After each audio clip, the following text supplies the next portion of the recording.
Sejak ini pandemi ini COVID-19 ini, jadi permintaan sayur ini malah jadi meningkat. Jadi modelnya warung-warung itu ada membuka nomor telepon yang bisa di order terus mereka kirim ke rumah-rumah begitu.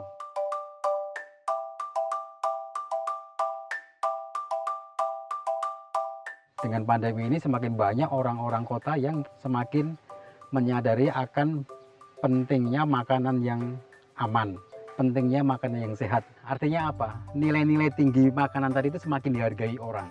Jadi teman-teman kalau mau menjadi petani itu sudah menjadi suatu bagian penting dari penyelesaian masalah di negara inilah kayak begitu. Jadi mari menjadi petani.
Ini saya lagi panen kangkung organik. Jadi di sini sayurannya sayuran organik. Saya panen bersama mitra kita di sini. Jadi dengan ibu-ibu petani ini, memang kangkung ini kebutuhan tiap hari. Jadi kebutuhan paling banyak di tempat kita ini memang kangkung dan bayam. Jadi sayurnya sayur cepat dan dibutuhkan masyarakat banyak gitu. Jadi tiap hari kita panen kangkung dan bayam ini.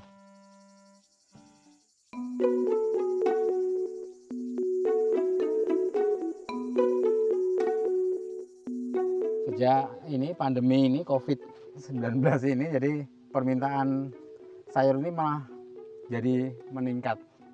Jadi bisa 2 kalinya lah. Karena biasanya konsumen itu biasanya beli di pasar, sekarang banyak yang pesanan atau jadi yang kita kirim ke warung tuh mereka juga mulai pesan-pesan di warung begitu. Jadi modelnya warung-warung itu ada membuka nomor telepon yang bisa di order terus mereka kirim ke rumah-rumah begitu.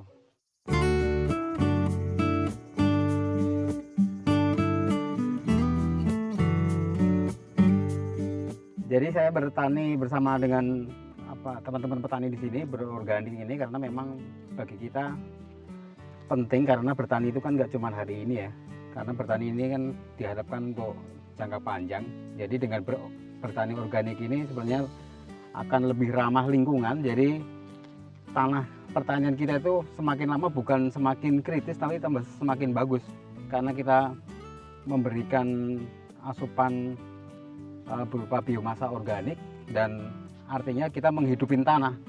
Jadi secara tidak langsung kita menghidupin tanah, nanti tanah menghidupin tanaman-tanaman kita ini dengan sendirinya.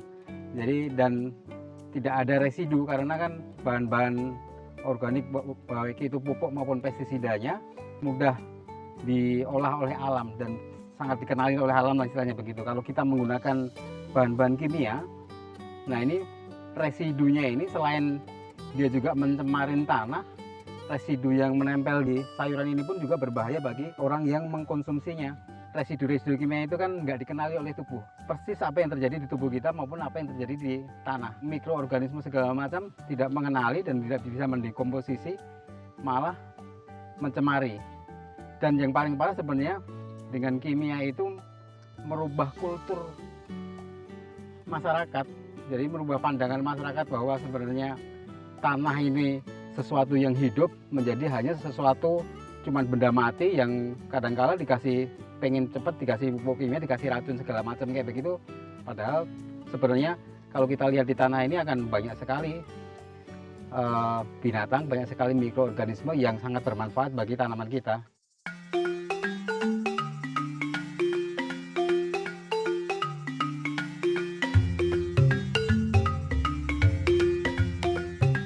Sebelum jadi petani itu saya sempat bekerja di beberapa NGO lah. Itu NGO itu adalah lembaga yang melakukan pendampingan masyarakat lah. Di akhir perjalanan saya di NGO itu saya banyak mendampingin para petani. Jadi kita banyak sekali berkunjung ke desa-desa gitu, terus kita untuk penguatan organisasi tani di desa. Nah di situ saya juga pertama juga merasa sedih karena memang banyak sekali di tanah-tanah di kita ini yang sebenarnya itu desa yang cukup indah, tapi sudah mulai banyak yang mengenal input produksi yang berupa kimia. Kemudian saya tergeraklah karena dalam pendampingan itu, kampanye saya memang bagaimana kita bertani yang berkelanjutan. Dari situ saya berpikir, kenapa saya nggak bikin perubahan dari dengan saya namanya sebagai pelaku lah, sebagai pelaku sendiri, sehingga saya cukup merasakan. Karena saya tahu teman-teman yang ada di desa itu bukan karena mereka mau, tapi pasti ada persoalan di situ kenapa mereka menggunakan itu.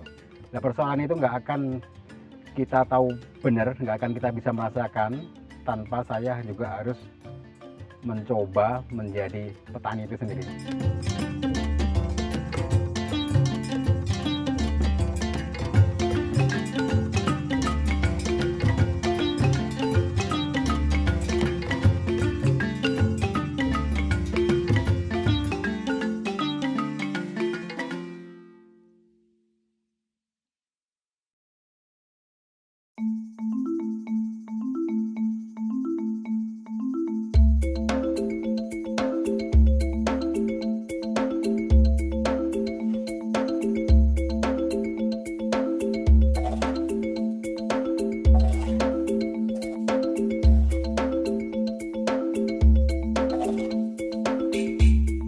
Ini pupuk kompos yang biasa kita gunakan di sini. Jadi biasanya kita pemupukan ada 2 kali. Dari pemupukan dasar kita gunakan kompos padat seperti ini. Jadi kita bikin kompos ini sekitar 1 bulan atau 3 minggu. Ini campuran antara kotoran ayam, sekam, sama kotoran sapi. Jadi kita fermentasikan selama 3 minggu. Nah, kemudian kalau untuk digunakan pada pemupukan dasar, kita gunakan padatan gini, langsung kita tebar di lahan dan kita campur dengan tanah media yang akan kita tanamin bayam kangkung atau tanaman yang lain.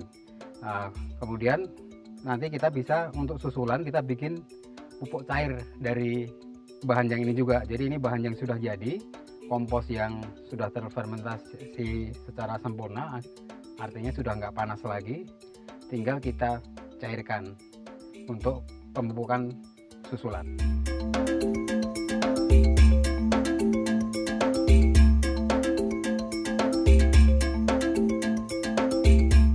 Ya, jadi untuk pupuk organik ini di setiap tempat bisa berbeda-beda karena tergantung lokalitas, ketersediaan bahan, dan kultur dari petani itu sendiri. Jadi saya menggunakan kotoran sapi, sekam, dan kotoran ayam ini karena memang di sini banyak sekali peternakan ayam, dan ada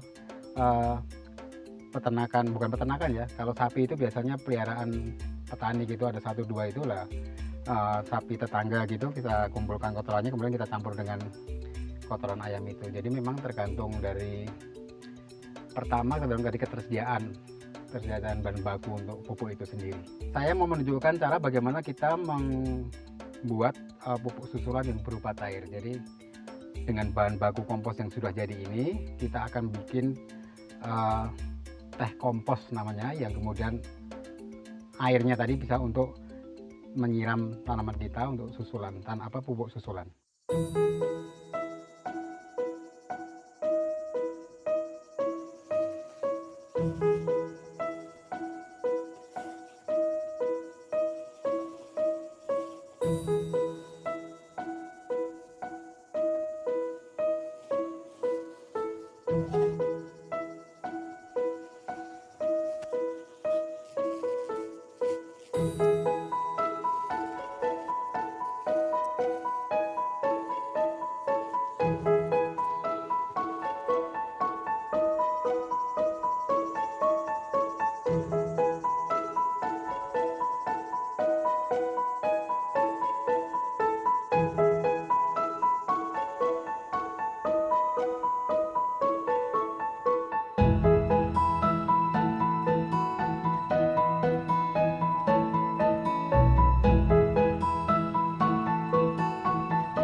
kobakan yang akan kita sebagai media untuk pupuk cair. Jadi kompos yang sudah jadi tadi kita rendam di sini selama 3 sampai 4 hari.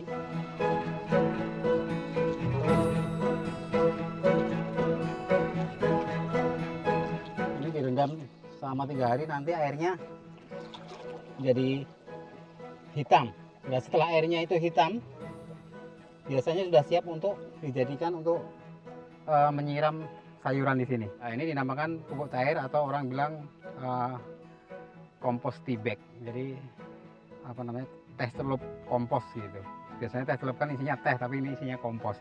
Nah, ini kan kelihatan, ini kan nanti keluar ininya. Ini kan pertama coklat gini, keluar apa namanya, sedimen komposnya, dan nanti ini dalam selama 3 hari ini jadi hitam. Kalau pupuk cair kompos ini untuk menambah nutrisi, sekaligus sebenarnya untuk selain menyuburkan tanaman, juga menyuburkan tanah itu sebagai tempat hidup mikroorganisme. Karena juga menambah organisme, karena dalam kompos yang sudah fermentasi ini kan banyak sekali mikroorganisme yang apa namanya, yang berfungsi menfermentasi dari apa namanya kompos yang kita punya. Dan itu kita pindahkan ke sini, bisa memperkaya mikroorganisme yang ada di lahan ini.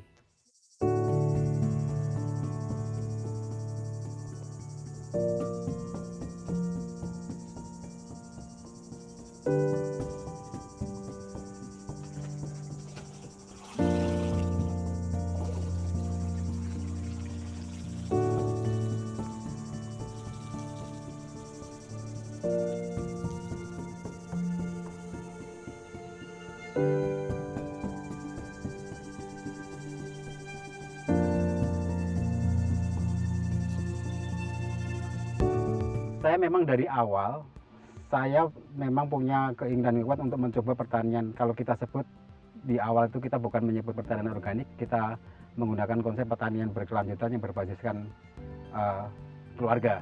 Karena saya lihat pengalaman saya yang jalan-jalan di desa segala macam tadi itu, saya tahu bahwa dengan pertanian kimia itu mereka jadi seperti terjebak untuk memperoleh panen yang cepat, untuk kemudian memaksa tanahnya untuk berproduksi secara cepat, dan akhirnya juga tidak merasa bahwa produk pertanian dia itu bernilai gitu loh.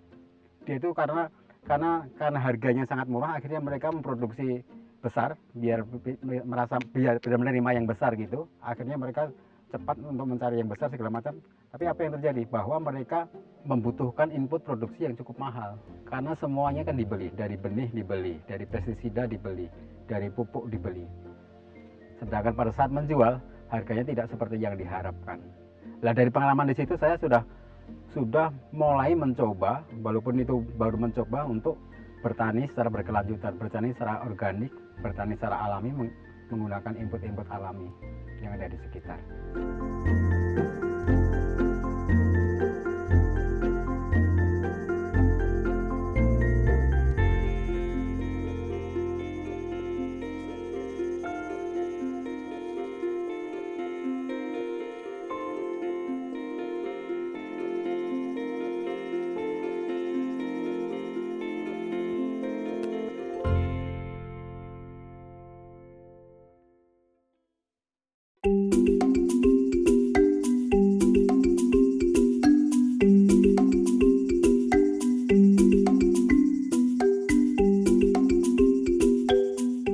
Sarip. Tadinya saya jualan sayur mayur, kayak kangkung juga gitu, bayam. Sekarang udah kagak, terus diajak sama Mas Putro ngebon organik.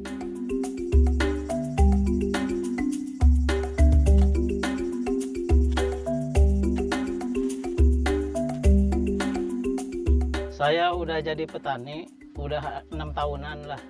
Kita dikasihkan lahan sama Mas Putro, terus kita nanam gitu, terus dagangannya dijual sama Mas Putro gitu.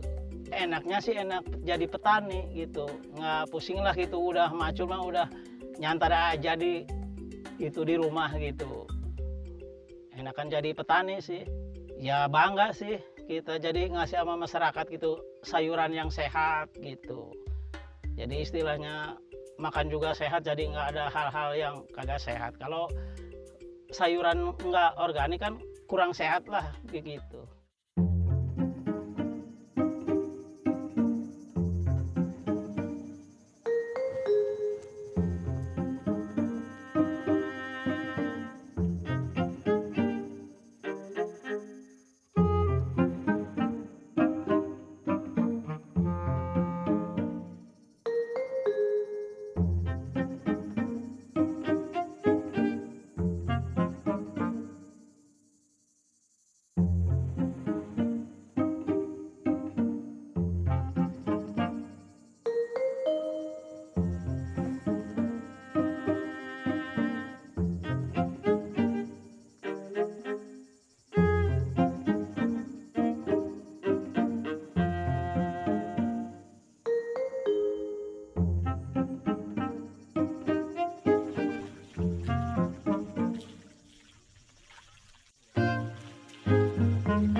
Jadi kita bersama-sama dengan teman-teman petani yang lain itu kita dimulai dari misalnya kita mendiskusikan, oke, apa yang kita sepakati soal cara bertani kita. Nah, kita sepakati bahwa cara bertani kita adalah pertanian berkelanjutan, pertanian organik atau pertanian alami. Jadi memang yang bersama-sama dengan kita itu memang bukan yang hanya sekedar karena menguntungkan secara ekonomi sesaat, tapi memang teman-teman yang sudah dari awal memahami bahwa konsep bertani yang berkelanjutan tadi dan bertani yang memang akan mengangkat harkat martabat petani itu sendiri. Nah, kemudian kita mengatur pola tanam secara bersama-sama. Kita bisa membagi kuota dalam misalnya sehari kita membutuhkan sayur ini berapa macam, terus kita bagi, oke, siapa yang mau nanam ini, siapa yang nanam ini. Pada akhirnya kita semua akan berbagi manfaat, berbagi keuntungan, termasuk seperti itu.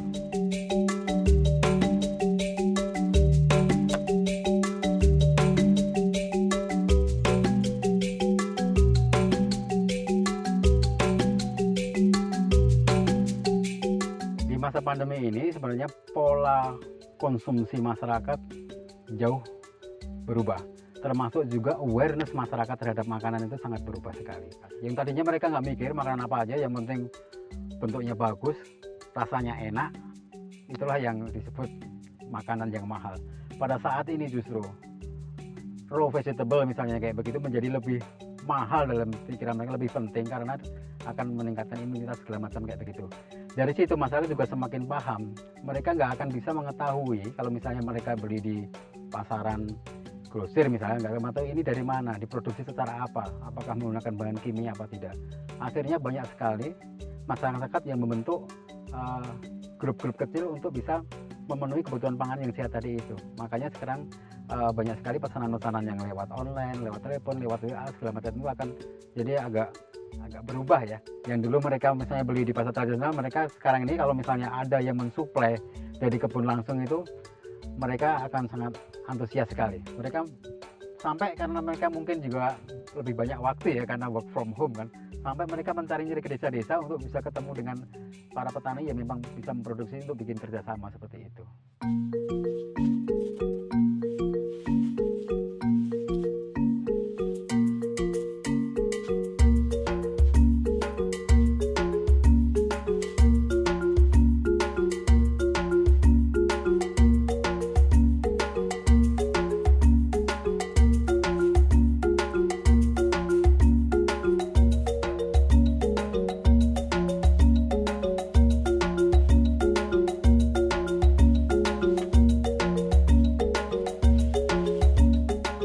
Ini proses pengiriman, jadi setelah kita panen tadi sudah kita cuci, kemudian kita packaging, terus ini mau kita kirim buat para pemesan yang ada di perumahan-perumahan.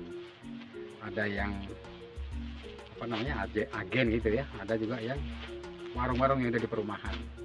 Nah, ini ada sekitar Ini 3 warung lah ini. Ada 3 tempat lah ini yang kita bawa ini. Ini ada sekitar 250 sampai 300 ikat lah. Untuk saat ini nggak sulit, maksudnya saat ini justru kita kekurangan. Jadi permintaannya malah terlalu banyak ya. Justru kita ini masih kekurangan. Tapi ya itu tantangannya. Karena kalau pedagang biasa kekurangan itu langsung aja ngambil dari pasar mungkin begitu ya. Cuman kalau kita kan hampir semuanya kenal sama pembeli kita ini. Jadi kita memang menjaga sekali kepercayaan itu.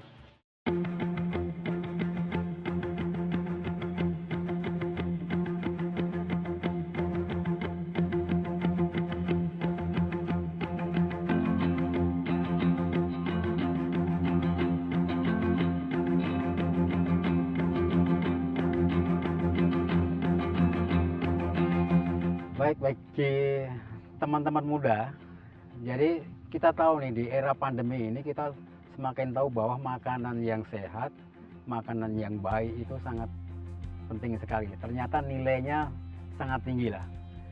Sekarang orang itu mendingan menjual barang-barang yang branded yang dia punya gitu kan, untuk mendapatkan suplai makanan yang baik. Teman-teman nggak harus ragu lagi, apalagi dengan dukungan media sosial, dengan media yang ada saat ini, bahwa petani itu saat ini bisa semakin dekat dengan konsumen. Artinya apa? Nilai-nilai tinggi makanan tadi itu semakin dihargai orang. Zaman dulu mungkin orang nggak menghargai, bahwa nawar semurah-murahnya aja lah makanan di pasar itu. Tapi sekarang orang udah pada ngerti bahwa makanan itu penting, makanan yang sehat itu penting. Artinya apa? Artinya ya produsen makanan itu menjadi suatu yang penting gitu. Jadi teman-teman kalau mau menjadi petani itu sudah menjadi suatu bagian penting dari penyelesaian masalah di negara inilah, kayak begitu. Belum lagi kalau kita sudah merasakan di kebun tuh ya enak sekali, kita bekerja di alam, kita bekerja bersama alam, itu rasanya akan sungguh beda lah, bahwa kita saling menghargai alam, menghargai kita menghargai alam, itu nanti akan terjadi gitu. Jadi mari menjadi petani.